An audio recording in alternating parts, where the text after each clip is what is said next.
Mukhang papalapit na nga sa pagtatapos ang kwento ng mga karakter nina Franco at Don Julio sa FPJ's Batang Quiapo, lalo na ngayong umiigting na ang mga pangyayari sa buhay ni Tanggol.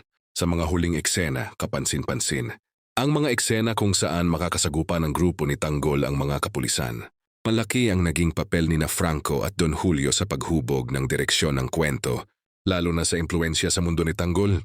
Ngunit gaya ng nakasanayan sa Batang Quiapo, may mga karakter talagang kailangang magpaalam upang bigyang daan ang mas matitinding banggaan at mas malalalim na karakter na papasok sa istorya.